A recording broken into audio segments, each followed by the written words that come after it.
Hey coucou! Je te souhaite la bienvenue sur Créatrice Power, le podcast entièrement dédié au développement de ton entreprise créative. Moi, c'est Eleonora, juriste et conseillère financière le jour et créatrice d'objets en tissu la nuit. J'interviewe pour toi des femmes inspirées, inspirantes et ultra compétentes afin de te donner toutes les clés pour faire grandir ta marque et ton univers. Si tu as envie de laisser ton empreinte dans le monde des créatrices et montrer tout ton talent, tu es au bon endroit. Bonne écoute!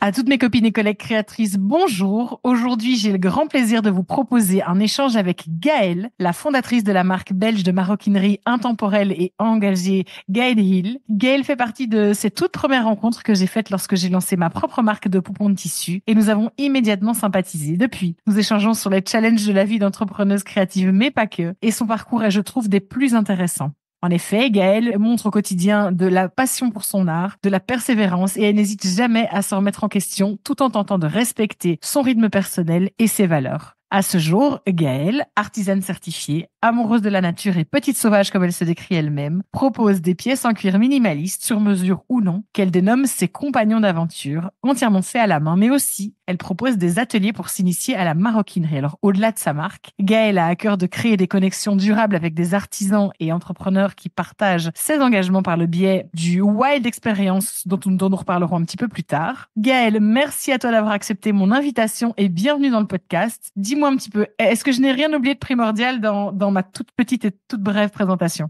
Écoute, c'est parfait. J'ai un sourire béat en t'écoutant. Je me dis que tu fais un travail merveilleux. Merci.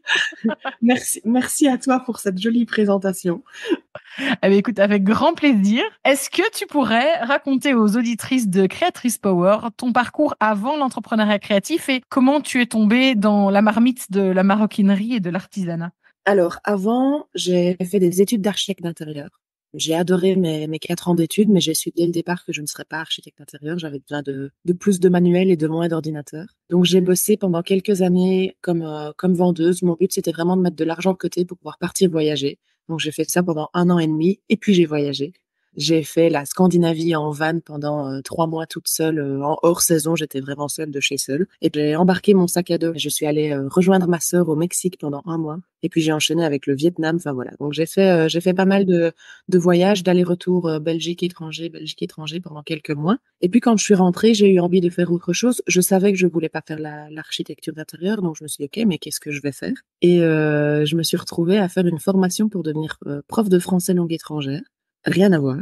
Mais j'avais envie de rendre un peu ce que tout le monde m'avait apporté pendant mes voyages. J'ai fait beaucoup du coach surfing, donc j'ai été accueillie chez des particuliers et j'avais envie de pouvoir rendre un peu tout ça. Je pouvais pas accueillir chez moi. J'étais rentrée chez mes parents. J'avais pas envie de leur imposer mes visions à moi.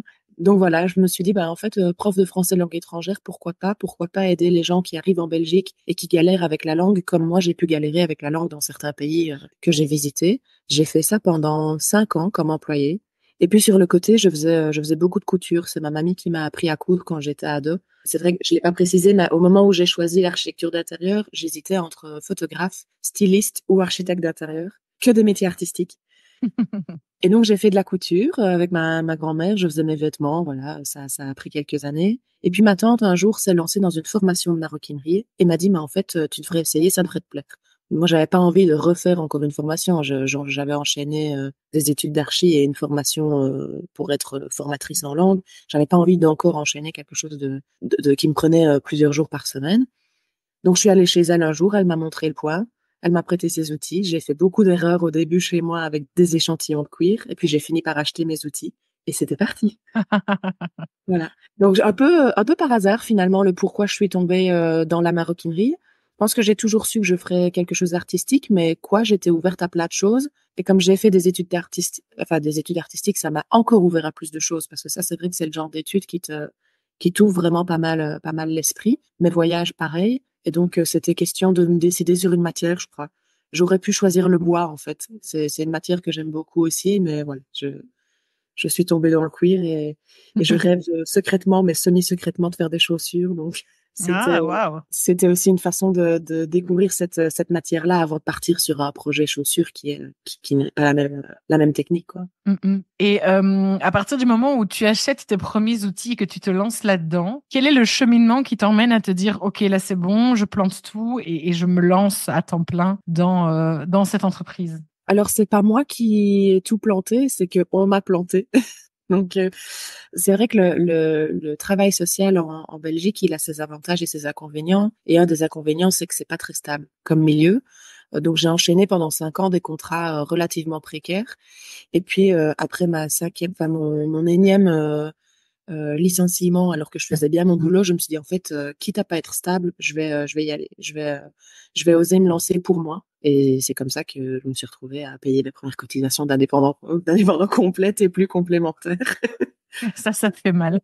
Et ouais, ça fait mal. Surtout que c'était au tout début, en fait. Je me suis lancée comme indépendante complémentaire en août 2020. Avant ça, c'était plutôt passion, c'était des amis, c'était très informel. Et puis donc août 2020, indépendante complémentaire. Et puis en janvier 2021, je perdais mon boulot. Donc la super surprise pour commencer l'année. Ouais. Voilà, donc je me suis dit ok, bah c'est peut-être le moment de remettre au premier plan tout ce qui était créatif que j'ai toujours aimé et que j'avais laissé après mes études que j'avais complètement laissé de côté finalement. Ou en tout cas en second plan. Alors, moi, je voudrais profiter d'avoir à mon micro une artisane reconnue légalement comme telle en Belgique pour évoquer avec toi cette appellation, ce label et aussi les avantages qu'on a à l'obtenir. Alors, avant que tu nous expliques ton expérience, évidemment, c'est une procédure qui est différente dans chaque pays. Donc, je sais qu'en France, on peut aussi devenir un artisan certifié, mais ça, voilà, ça se fait différemment. Mais comme toi, tu as obtenu cette reconnaissance en Belgique, est-ce que tu pourrais nous raconter comment ça se passe et si tu as vu ou si tu as eu des avantages à l'obtenir? Qu'est-ce que ça a pu t'apporter? Alors pour le processus, c'est relativement simple. Tu dois remplir un formulaire, une sorte de formulaire de candidature. Il y a des séances plénières qui sont votées tous les mois. Donc si t'envoies ton dossier avant une certaine date, tu peux avoir une réponse dans les 2 semaines. Si tu es trop juste par rapport à la prochaine séance plénière du SPF Finance, puisque c'est eux qui gèrent ça en Belgique, bah t'attends le mois suivant et donc ça va relativement vite. Il faut un numéro d'entreprise belge qui soit à toi et pas un numéro de couveuse. Donc ça veut dire Ok, que si tu es accompagné par un incubateur, ça fonctionne pas. il faut son propre numéro. Il y a quelques critères comme ça, mais finalement, ils les vérifient. Quoi. Si t'es pas trop sûr d'être dedans, ils vont quand même les vérifier au moment où tu envoies ton dossier. Tu peux être présent sur place pour justifier de ta candidature si tu le souhaites, mais tu peux aussi, enfin donc le jour de la séance, mais tu peux aussi simplement laisser libre cours aux choses et voir si ça passe ou si ça passe pas. Moi, j'avais plusieurs activités sur mon numéro d'entreprise et donc c'est vrai qu'ils m'ont envoyé un mail à l'avance et j'ai dû justifier de certaines activités. Tout n'était potentiellement pas lié à l'artisanat. Donc voilà, ça peut arriver aussi, ça fait un petit coup de stress. Mais a priori, si dans ta tête c'est lié et que tu arrives à le justifier, il y a pas de raison que ça ne passe pas. Je pense il y a 4 critères en Belgique, c'est avoir son numéro, prouver d'une activité manuelle, prouver que tu produis toi-même et que ce n'est pas de la production en usine ou de la sous-production. Et le quatrième, je ne sais plus, mais bon, voilà, il y a pas beaucoup de critères. Il y a une condition, je crois aussi, il faut être moins de 20 travailleurs. Je crois qu'il n'y a pas un truc comme Ah oui, ça c'est aussi. possible, oui, c'est ça, oui. Oui, c'est l'idée d'être une petite entreprise et pas une grosse compagnie. Mm, mm. Je pense qu'en France, il y a une question, je pense, mais je suis pas sûre, je pense qu'il y a une question de chiffre d'affaires aussi en France, mais pas en Belgique. En France, de ce que j'ai pu lire, c'est il faut identifier son numéro dans un répertoire des métiers. Et donc, ce qui implique avoir ce numéro de sirène et un numéro qu'on dit du département d'immatriculation, mais j'ai pas plus de. Et puis, il faut justifier de 3 ans d'expérience aussi. En Belgique, il n'y a pas besoin. Moi, par exemple, je l'ai fait assez vite. J'avais un petit peu besoin de légitimité et ça m'en a donné pour moi-même. J'avais pas besoin de le faire pour les autres, mais je l'ai vraiment fait pour moi-même. J'avais besoin de me prouver que j'avais le droit d'être là, en fait, et avoir une instance au-dessus de moi qui dit, OK, bah, vous avez le droit. Ça m'a fait un petit coup de boost pour me lancer.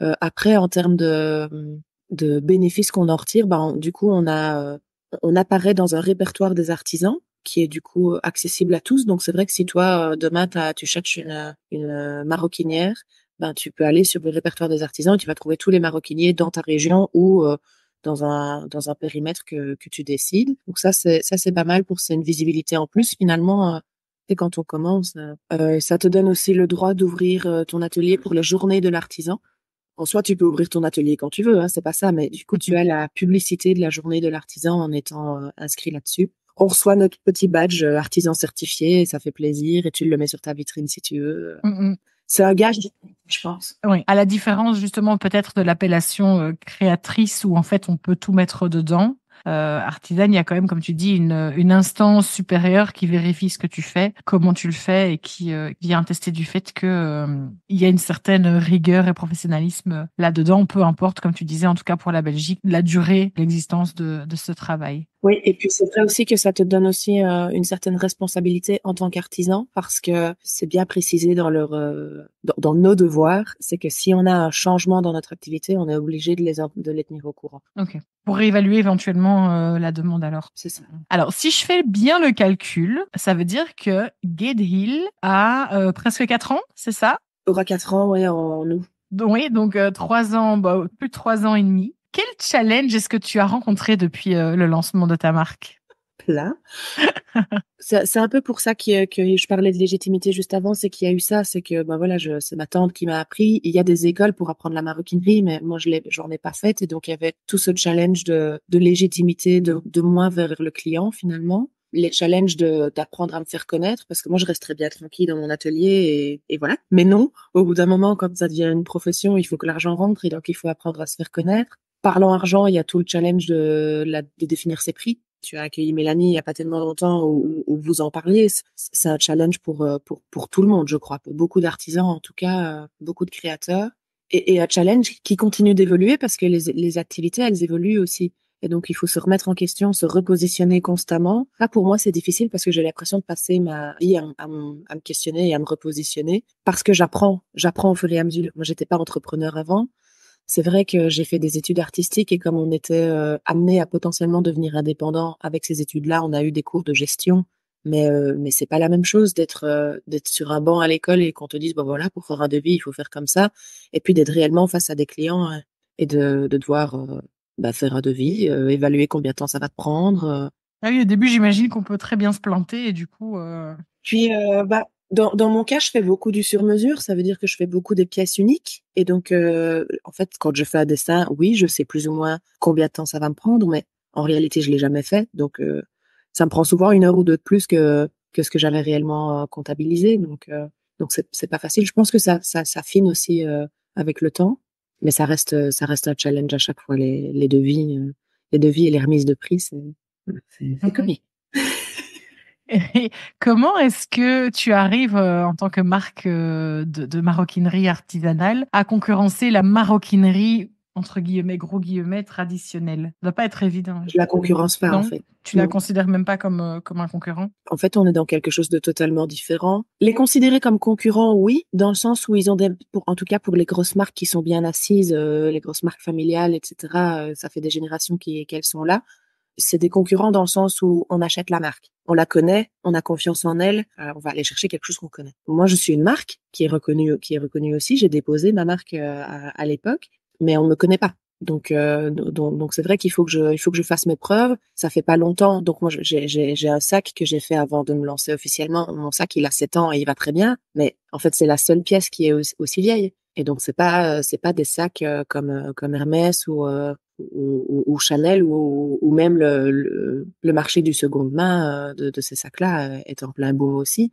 J'ai pas cette ancienneté. Donc à ce niveau-là, ils sont concurrents. Mais quand je dis que je me considère pas concurrente, c'est que on n'a pas la même approche, on n'a pas la même pratique, et je pense qu'on n'a pas la même cible de personnes non plus. Et je suis convaincue qu'il y a une place pour tout le monde. Il faut juste trouver ces personnes qui sont la cible à moi et qui ne sont pas la cible de Delvaux, Hermès, Chanel. Alors, moi, quand je vois ta marque, pour moi, c'est une marque aux valeurs très, très fortes, je trouve. Quand on voit que ce soit ton site, que ce soit ta page Instagram ou même quand on discute avec toi, je veux dire, c'est pas les valeurs pour rire, quoi. Tu vois, c'est vraiment, il y a un engagement derrière. Je trouve ça fantastique. Pour celles qui ne te connaîtraient pas, quelles sont tes valeurs de marque à toi? Comment est-ce que tu réussis à les faire vivre au quotidien? Et au travers de ces marques, quels sont les objectifs que tu as pour ta marque Gaël Hill? En fait, mes valeurs de marque, ce sont mes valeurs à moi. Je les partage dans ma vie privée et c'était important d'être aligné avec ça. Enfin, j'ai été employée avant et j'étais pas alignée avec les valeurs des entreprises. Et donc, c'était important pour moi de pouvoir faire quelque chose dans lequel je me retrouvais. je me reconnaissais et pour lequel je défends corps et âme, je vis à 100% tout ça. Personne n'est parfait. Je consomme de la même façon que j'invite à consommer. Je fais pas de l'hypocrisie ou quoi que ce soit. Et la raison pour laquelle je travaille comme ça, c'est parce que j'avais envie de protéger tous les espaces que j'ai découverts pendant mes voyages. Je suis une amoureuse de la nature et j'avais envie de pouvoir proposer une façon de vivre et de travailler qui ne régénère pas parce que voilà, j'utilise quand même des ressources naturelles et j'ai un impact, mais qui protège au maximum et qui met en avant ça aussi. Donc c'est vrai que tu présentais ma marque tout à l'heure comme étant, je sais plus si tu as utilisé intemporel ou minimaliste, mais en fait, tu as utilisé un de mes Les grands deux, mots-clés. les Ah deux. bah voilà, c'est fait exprès. C'est que c'est des modèles très simples qui mettent la matière en avant parce que j'ai conscience de la matière que j'ai sous les mains et j'ai envie qu'on le voit. J'ai envie qu'on voit que potentiellement que c'était un animal avant et qu'il y a tout un respect de la chaîne avant moi et j'espère après aussi en fait. C'est pas juste un bel objet, c'est un bel objet qui est respectueux de plein de choses. C'est quelque chose que tu suis de près quand tu vas chez ton ou tes fournisseurs, de mettre un point d'honneur à voir que il y a eu ce respect avant que le cuir n'arrive chez toi. Bon, une fois qu'il est chez toi, la manière de le traiter, forcément, tu en attestes toi-même, mais pour tout ce qui est avant, c'est quelque chose que tu vérifies. C'était hyper important. En fait, j'ai même failli arrêter. J'ai commencé un peu par passion, avec des chutes, donc des échantillons de canapé. Donc, tu vois, quand tu vas dans les magasins de mobilier et que tu choisis ton canapé, tu as toujours une palette de couleurs. Et donc, j'ai commencé avec ça à l'époque. Et moi, c'était une façon de revaloriser quelque chose qui allait être jeté. Parce que une fois que la collection elle est finie, on passe à autre chose, on a un nouvel échantillon et on se retrouve avec de la matière. Mais malgré tout, qui était toujours, c'était un animal. Et donc, on s'en rend plus compte parce que c'est un rectangle coloré rouge, bleu, vert, mais il fut un temps, c'était un animal avec une couleur chair, quoi. Et donc, je mettais ça en avant. Donc voilà, ces échantillons-là, ça me limitait pas mal. Et donc, j'ai commencé à aller me fournir dans une entreprise familiale à Celt, mais j'avais pas l'origine. Donc, ils savaient pas me dire, bah voilà, cette peau-là, elle vient de là-bas, cette peau-là, elle vient de là-bas. Elle a été tannée comme ci, comme ça. Et donc, ça me posait vraiment problème. Donc, j'ai failli arrêter. Et puis, j'ai eu la chance de rencontrer Monsieur Honoré qui m'a présenté sa tannerie, qui est la tannerie Radermaker. Et eux, ils partagent les mêmes valeurs que moi. Donc, ils travaillent avec des élevages européens et responsables. C'est-à-dire que l'animal est bien traité de son vivant. On va même jusqu'à ne pas avoir de barbelés dans les champs pour ne pas blesser l'animal. Alors, il y a deux raisons à ça. C'est qu'on ne veut pas blesser l'animal de son vivant et qu'il souffre, mais on ne veut pas non plus avoir de dégâts sur la peau après. Il faut être transparent, il y a les deux raisons. Mais par contre, il n'empêche qu'ils sont bien traités. C'est pas des élevages en batterie à l'intérieur. Ils sont dehors. Ils profitent de leur champ pendant toute leur vie. C'est des élevages bovins qui sont destinés à l'alimentaire et en fait la peau, chez nous on la récupère pas, c'est du déchet de l'industrie agroalimentaire et donc la tannerie les reprend et les tanne de façon responsable aussi. Donc c'est une petite tannerie, ils sont 12, donc c'est très familial, c'est pas une grosse entreprise, c'est pas les tanneries en Italie en fait, c'est beaucoup plus petit, beaucoup plus respectueux et responsable. Elles sont comment en Italie, les tanneries? Je connais pas du tout. Alors, il y en a qui sont responsables aussi et qui font partie d'un consortium et qui ont du coup des règles très strictes. Moi, j'ai été principalement visiter celle-là, forcément, c'est celle-là qui m'intéresse. Et là, bah, c'est un peu l'équivalent, c'est juste qu'elles ont, de nouveau, elles sont plus anciennes, elles ont un rythme de production malgré tout plus rapide, mais ils partagent les mêmes valeurs que celles ici en Belgique. Et puis, tu as les grosses productions qui vont faire du chiffre. En fait, c'est business is business et on y va. Ça ne vient pas spécialement d'élevage responsable, ça ne vient pas spécialement d'Europe. On peut aller chercher des pots à l'autre bout du monde, les saler à l'autre bout du monde et puis les tanner en Italie. Et il faut faire du chiffre, c'est la rentabilité. Mhm. Donc c'est pas du tout la même démarche. Et du coup la tannerie, elle a des panneaux solaires, elle a une récupération d'eau de pluie, l'eau qui sort de la tannerie. Attention qu'ils ont deux types de production. Ils ont le tannage végétal et ils ont quand même encore un petit peu de chrome. Et donc tout ce qui, moi je ne prends que le végétal et tout ce qui sort de la tannerie côté végétal peut être utilisé pour irriguer les champs aux alentours. Donc on a une espèce de jolie boucle peu autosuffisante comme ça. Et pour moi ça c'était hyper Mhm. important. Et puis j'arrive là, on sait qui je suis. Oui. Ça fait plaisir. Ah non, c'est sûr. Mais c'est super intéressant, je trouve, d'apprendre tout ça parce que quand on est client, souvent, on entend des mots qui sont, tu vois, des mots très produits en Belgique ou des choses comme ça, mais en fait, on connaît pas du tout la réalité derrière.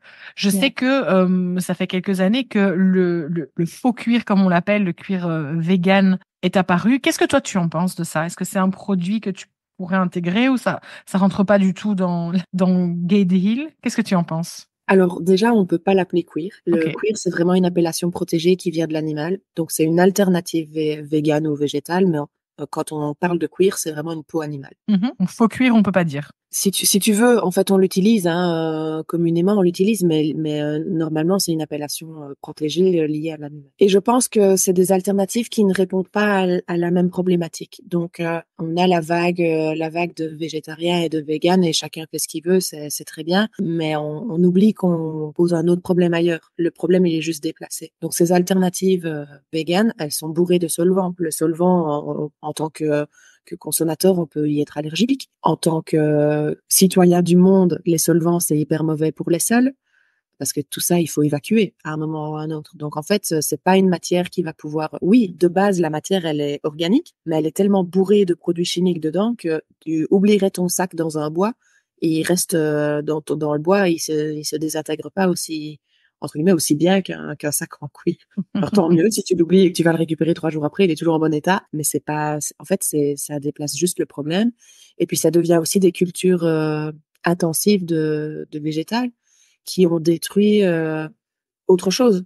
Et donc ça correspond pas, enfin, ça ne va pas non plus pour moi. Mhm. Et puis alors elles sont nouvelles et donc on n'a pas le recul pour savoir si ça va durer dans le temps. Le queer, pour le coup, on l'utilise depuis la nuit des temps et on l'a toujours eu en fait. Hein. Sitôt que les hommes ont commencé à avoir un peu plus de pouvoir sur l'animal, on l'a utilisé. C'est juste qu'à l'époque on jetait sa peau sur les épaules comme Cro-Magnon et que Mhm. maintenant on coud ce queer, mais on l'a toujours utilisé. Mais moi, ce que je retiens de ce que tu dis, c'est une vérité, c'est qu'à partir du moment où on produit, on va avoir un impact. Donc après, il faut voir ce qui nous touche peut-être à nous plus personnellement, tu vois, et voir où cet impact se situe et qu'est-ce que nous, on est prêt à accepter. Mais c'est vrai que quoi qu'il arrive, il y a l'impact. Donc, Et moi, j'ai choisi, quitte à avoir un impact, d'avoir un impact avec un matériau qui est durable. Et je sais qu'il est durable. J'ai toujours un petit sac en bandoulière de mon arrière-grand-mère en cuir. Je pense enfin, je n'en sais rien. Peut-être que dans 20 ans, je me dirai, ah, tiens, je me suis trompée, mais on n'a pas ce recul-là encore sur les nouvelles alternatives. Il faut bien les commencer pour avoir ce recul-là un jour. Forcément, si on commence jamais, on n'aura jamais l'info. Mais pour l'instant, en tout cas, moi, j'ai pas assez d'infos qui me donnent envie de le tester. Et celles que j'ai ne me donnent pas envie de le tester. oui, bien sûr. Mais c'est une question de choix, c'est une position que j'ai décidé de prendre aussi à cette époque-là. Alors, on disait tout à l'heure, ta marque a presque 4 ans. Comment est-ce que tu la vois, cette marque, après 3 ans et demi d'expérience et comment est-ce que tu la vois avancer dans le futur? Ah bah c'est mon bébé. Mais je n'ai pas d'enfant, mais j'en ai quand même. Pour moi, ça a été une vraie libération d'oser faire ça, une libération pour moi et pour pouvoir aller vers une vie qui me correspond mieux. On n'y est pas encore, j'ai une vision, mais je travaille à la mettre en place avec beaucoup de patience, malgré le fait que je ne suis pas la fille la plus patiente qui existe. Mais je la vois aller vers quelque chose qui va probablement grandir avec moi. Et donc, moi, je suis je suis un être très changeant et ça a été très difficile il y a quelques années de vivre avec ça. Et puis, en fait, je me suis rendu compte que finalement, c'était comme ça que j'étais et pourquoi pas. Donc là, dans la vision que j'ai, je la vois grandir, mais pas trop. J'ai envie de rester à échelle humaine. Par contre, pourquoi pas avoir une ou deux personnes qui travaillent avec moi et qui puissent produire avec moi et que je puisse être présente un peu plus, de façon un peu plus large. Ça me plairait bien, mais pas trop. Voilà, j'aime bien mon atelier, j'aime bien ma liberté et donc j'ai pas envie de me retrouver à avoir une grosse équipe sous moi et du coup de plus être, enfin voilà, j'aurais des responsabilités envers cette équipe et de pas être libre de pouvoir tout plaquer du jour au lendemain si j'en ai envie en me disant bon, allez, j'ai un peu tout sur mon compte, je vais tenter autre chose, tu vois. Donc on verra. A priori, il continue à grandir un peu, mais pas trop. Si tu me réinterviews dans 5 ans, je ferai peut-être de la poterie. Qui sait? Mais qui sait? Qui sait? Lors d'un de nos précédents échanges, tu me parlais de cette volonté d'être visible à l'international. Est-ce que c'est quelque chose qui est toujours présent comme volonté ou est-ce que non, plus trop pour le moment? Non, non, ça l'est toujours, mais ici, par exemple, je ne suis pas représentée en boutique. Je l'ai été, je ne le suis plus. Et mon souhait, c'est vraiment, j'ai pas envie de devenir la marque qu'on voit à tous les coins de rue, en fait. Et donc, si je pouvais être présente dans 4 ou 5 boutiques en Belgique et dans 3 ou 4 boutiques à l'étranger, en fait, ça me suffit. J'ai pas des rêves de grandeur, j'ai des rêves justement, c'est tout l'inverse. J'ai des rêves de ralentir et de revenir à des choses plus calmes, plus zen. Et donc, du coup, ça sert à rien de voir trop grand dans cet objectif de vie-là. Mais c'est toujours d'actualité. Ouais, ouais. Ici, je suis à une foire à Celt, donc en Belgique, hein, mais pour moi, c'est un premier test pour voir si je pourrais pas être présente sur d'autres foires à l'étranger. Ça serait ma porte d'entrée, en tout cas, pour aller vers des pays qui m'intéressent. Mhm. C'est un test. Donc, Gaël, c'est Gade Hill. Après, tu me diras comment toi tu le prononces, parce que je sais que tu le prononces un peu différemment. Pas trop mal ce que tu fais. Mais tu as aussi, alors à l'époque, ça s'appelait le Wild Pop-Up. Et donc, tu as organisé plusieurs fois un pop-up store qui regroupait des créateurs, des artisans le temps d'un week-end dans des endroits toujours super jolis et super calmes, super zen, où chacun venait proposer ses créations. Et alors là, c'est une vraie question parce qu'on n'a pas encore eu l'occasion d'en discuter, mais j'ai vu que c'est devenu de Wild Experience. Et j'ai aussi vu que Jeanne, qui est une photographe ultra douée en Belgique, on lui fait d'ailleurs un grand coucou si elle nous écoute, est associée à cette expérience-là. Alors, qu'est-ce que c'est et en quoi est-ce que ça vient servir ta marque de maroquinerie? Alors, l'ancien Wild Pop-Up, c'était des week-ends, enfin samedi, dimanche, parfois le vendredi, où je m'entourais d'autres créateurs, d'autres artisans qui partageaient mes valeurs et qui avaient le même positionnement que moi. Et le but, c'était d'offrir une vitrine à ces créateurs-là, parce qu'en fait, il y en a pas beaucoup. Donc, il y a des marchés de créateurs à tout va tout. Presque tous les week-ends, tu pourrais faire un marché de créateurs, hein, maintenant. Mais par contre, enfin, moi, en tout cas, je m'y retrouvais pas dans ces marchés de créateurs-là. J'avais pas ma place. Mon produit le moins cher est à 85 euros. Je vendais ça qu'à 700, entre 700 et 900 euros. J'avais pas ma place. A priori, quand tu vas sur un marché de créateurs ou sur la brocante du dimanche, t'as pas 800 boules dans ta Non. poche, quoi. Tu l'as peut-être sur ton compte en banque, mais tu l'as pas forcément dans ta poche. Et donc, c'est pas spécialement, Et t'as pas forcément envie de le dépenser comme ça non plus. T'as peut-être envie d'une autre expérience. Ouais. c'est des achats qui se réfléchissent. Et c'est comme ça que moi, j'avais envie de proposer la marque aussi. C'est que c'est rarement des achats sur un coup de tête. Et j'aime l'idée qu'on se dise, OK, j'ai découvert cette pièce et cette marque. J'y ai réfléchi. Et oui, en fait, je la veux vraiment et je vais vraiment l'utiliser. J'ai pas envie qu'on l'achète et que ça finisse dans un tiroir. Sauf que du coup, bah, quand tu as ce positionnement-là, d'abord, ça prend beaucoup plus de temps pour convertir le client. Et sur un week-end où on est 50 artisans, bah, t'as pas le temps de le convertir parce que le visiteur, il a les yeux qui vont dans tous les sens. Il y a trop de tout. Il y a cinq créatrices de bijoux, il y a 5 créatrices qui font du zéro déchet et il y a cinq céramistes. Et c'est très bien parce il y a 5 styles différents. Mais tu vas pas acheter une tasse chez toutes les céramistes. Je veux dire, potentiellement pas possible dans ta consommation. Et donc, moi, ici, j'avais vraiment envie bah, toujours dans la même dynamique que Guy Deal, donc c'est comme ça que je le prononce. Guide Hill. Toujours dans la même dynamique, c'était de ralentir et c'était de faire attention à comment on consomme. Et donc, il y a un artisan par matière. Il y a jamais 2 artisans. Et on est un plus petit groupe. On est entre 5 et 7 artisans. On expose, c'est plus intimiste. Ça veut dire aussi que le visiteur qui a 2 heures devant lui, bah, il peut passer 20 minutes avec chaque artisan et pas 3 minutes devant un stand où on se dit à peine bonjour. Oui, on est en train de marcher, on regarde déjà le suivant et en fait, C'est ça. Il y a pas d'échange. On est derrière nous en tant que créateurs, on est derrière notre table. On sait pas trop si on doit dire bonjour ou pas. Il y a même pas d'échange de regard. Et là, c'est l'inverse. D'ailleurs, on n'est pas assis derrière des tables, on est devant nos tables. Et ça change déjà fort la donne. Il y a de la place pour tout le monde. Et en fait, les artisans se mettent en valeur les uns les autres. Il n'y a pas de concurrence puisqu'on vend pas le même produit, on vend pas la même matière. Et c'est des matières qui s'associent bien. Donc, il y a de la laine, il y a du cuir, il y a du bois, il y a de la céramique aussi. Enfin, c'est des jolies choses, c'est des choses que je pourrais acheter et que j'aurais chez moi. Tu vois, Et donc ça, c'est le Wild Pop-Up alors. Ça, Et c'était ça, le c'est le Wild Wild Pop-Up. Pop-Up à son origine. Et puis, à force de week-end où on se retrouve à s'asseoir avec les artisans autour d'une table et à discuter de nos activités, de nos questionnements, de nos victoires, mais de nos échecs aussi, je me suis dit, mais il y a quelque chose à faire. On a besoin d'un espace où on puisse échanger parce que il y a des structures d'accompagnement qui nous donnent des conseils plus ou moins valables parce qu'ils connaissent pas tous les profils, malheureusement. Et en fait, ben, il y a l'expression qui dit qu'on n'est jamais mieux servi que par soi-même. Ben, des fois, j'y crois. Et donc, je me dis, en fait, j'ai été accompagnée par 3 structures différentes et il y a des questions où j'ai toujours pas de réponse. Et je me dis, en fait, il y a d'autres créateurs qui ont probablement ces questionnements. Ils ont peut-être trouvé des réponses parce que ça fait peut-être 10 ans qu'ils ont leurs activités. Et donc, pourquoi est-ce qu'on réunirait pas tous ces jeunes et vieux créateurs? Et pourquoi est-ce qu'on co-construirait pas quelque chose ensemble où on se soutient, où on peut poser ce qui nous questionne, ce qui nous fait plaisir, ce qui nous chagrine, vraiment un vrai espace où on peut échanger et grandir ensemble avec d'éventuels partenariats à la clé si ça match. Mais c'est vraiment avoir un espace où ouais, on peut échanger. Et un espace à nous, pas un espace où après on est entre guillemets interrompu par le visiteur qui vient nous rendre visite.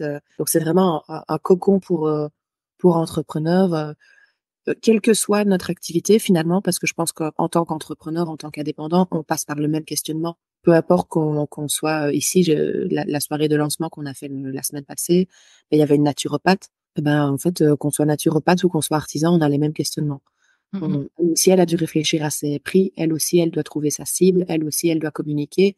Et donc, en fait, qu'est-ce qui a fonctionné pour quelqu'un qui pourrait fonctionner pour nous aussi? Qu'est-ce qui n'a pas fonctionné et pourquoi? Et comment est-ce qu'on peut se challenger et avancer? Donc ça, c'est The Wild Experience. C'est la nouveauté. Le Wild Pop-up existe toujours, mais à côté du Wild Pop-up, il y aura l'expérience cocon artisan, enfin artisan créateur, cocon entrepreneur pour pouvoir échanger sur tout ça. Et c'est là que Joanne m'a rejointe parce qu'elle avait ce besoin aussi. Donc Joanne qui est photographe, donc c'est elle qui fait toutes mes photos depuis les débuts de Guide. C'était devenu trop de porter tout ça toute seule en fait.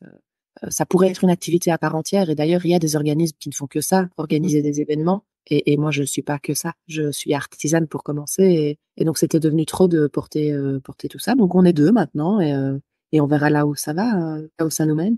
Et qui peut vous rejoindre? Les entrepreneurs, mais est-ce que c'est limité à la Belgique ou à une région? Ou j'ai compris que c'était pas limité en tout cas à un domaine, mais voilà, qui pourrait rejoindre le cocon? Ben nous, on est naturellement basé en région liégeoise.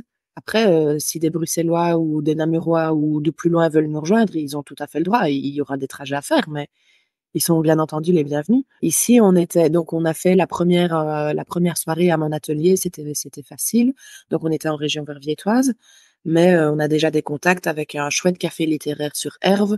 On a aussi des contacts avec un restaurant sur Liège, et donc on va probablement tourner un peu dans la région.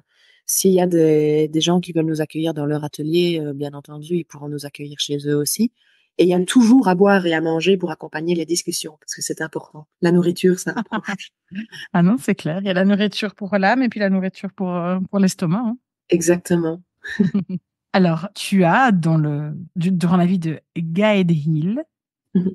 eu l'occasion déjà de collaborer quelquefois. Comment ça se passe, ces collaborations? Est-ce que c'est toi qui vas vers d'autres créateurs, créatrices, artisanes? Est-ce que ce sont eux qui viennent à toi? Et comment est-ce que vous réussissez à co-créer? Parce qu'en fait, vous co-créez, c'est pas simplement juste vous mettre ensemble pour associer des noms. Il y a une vraie co-création qui naît de cette collaboration. Comment tout ça fonctionne et quelles sont les conclusions que tu tires de ces collaborations? Est-ce que c'est quelque chose de positif pour ta marque ou voilà, ou pas spécialement? Comment tout ça se passe? Mais j'en ai eu 3, j'espère n'oublier personne, mais j'en ai eu 3 jusqu'à présent. J'avais, il y a un an et demi, je crois, lancé un appel à collaborateurs. J'avais envie de faire des choses et donc j'avais lancé l'appel, il était public et les gens sont venus vers moi ou pas d'ailleurs. Et donc j'ai eu quelques contacts comme ça, ce qui a donné naissance à la collaboration avec Cécile d'Octavius qui entre-temps a arrêté son activité. Mais là, c'était donc un sac où on avait mélangé bijouterie et maroquinerie. Donc, on avait un petit sac à écrin avec une jolie anse en bijoux.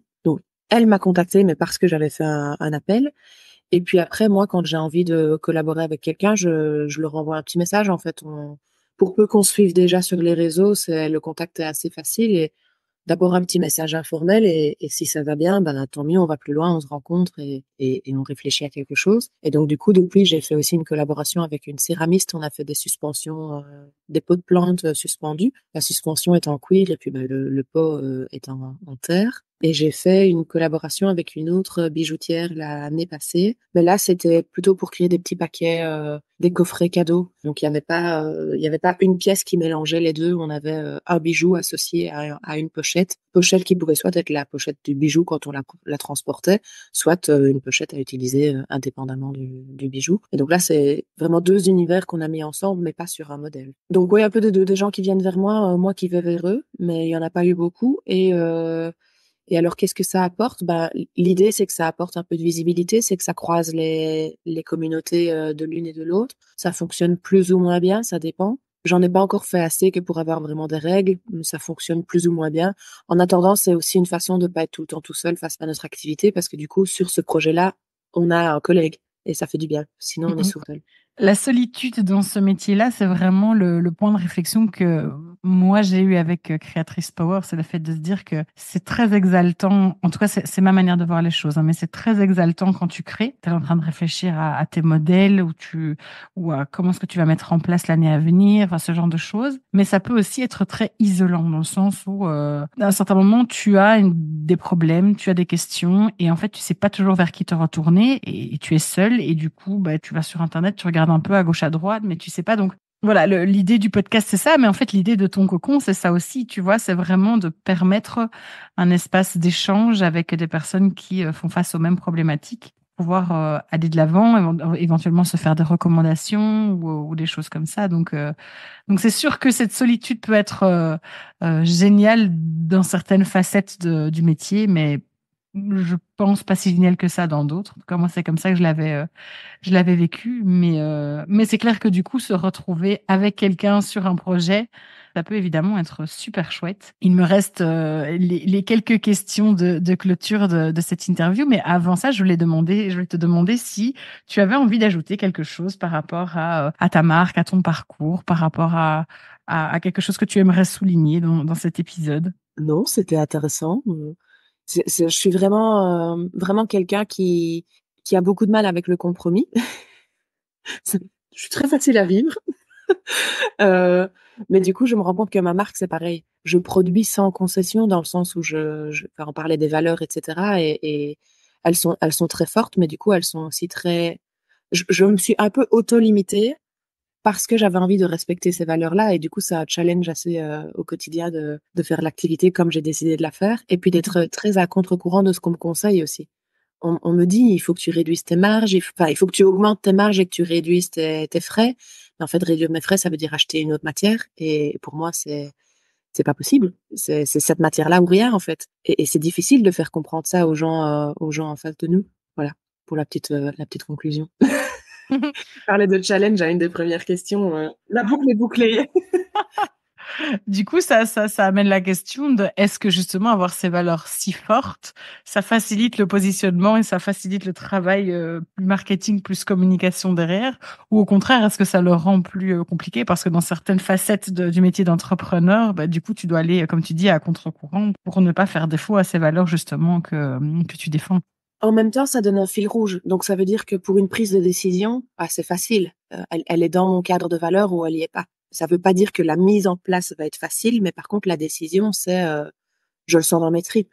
Mhm. Ça convient à qui je suis, à mon cadre de valeur ou ça convient pas. Et je le ressens physiquement. Donc, pour la prise de décision, c'est facile, surtout quand on est tout seul et qu'on a personne pour challenger les idées. Mais c'est vrai que la mise en place après, ça complique un peu, ça complique un peu. Mais je n'ai jamais été vers le chemin le plus simple à moi, donc. Mais du coup, est-ce que tu as déjà regretté des décisions que tu as prises comme ça avec tes tripes ou jamais? Non, je me suis souvent demandé, en mince, et si? Regretter ce que j'ai pris comme décision, non, parce que au moment où je l'ai prise, c'était potentiellement la meilleure pour qui j'étais à ce moment-là. Et puis ben voilà, si on saura jamais ce qui se serait passé si j'avais pris une autre décision. Ça veut pas dire que tout fonctionne, mais regretter, non. Alors, dis-moi, Gaëlle, quel serait ton conseil aux auditrices de Créatrice Power pour les aider à avancer dans cet univers pas toujours très tendre de l'artisanat et de l'entrepreneuriat créatif? Alors, mon premier conseil, c'était d'oser être soi et d'oser se lancer. Beaucoup ne le font pas et beaucoup gardent aussi ce job qui rassure à côté.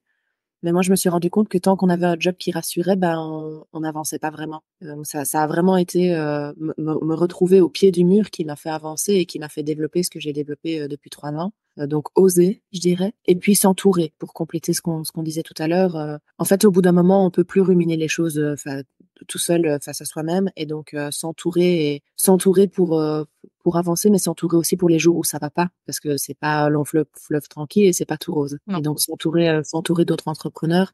Parce que si dans ta famille, t'as pas d'entrepreneurs, ils comprendront pas ta réalité. Et donc avoir 3-4 business friends ou appelle-les comme tu veux, je trouve que c'est hyper important. Et dis-moi, je termine toujours avec cette question. Est-ce que tu as des noms de créatrices ou de personnes qui pourraient aider les auditrices de Créatrice Power à me recommander pour les interviews de la saison 2 de Créatrice Power, justement? Ton épisode sera pas le dernier de la saison, mais comme tu es une belle personne avec une belle marque, je suis certaine que tu pourras me recommander d'autres belles personnes.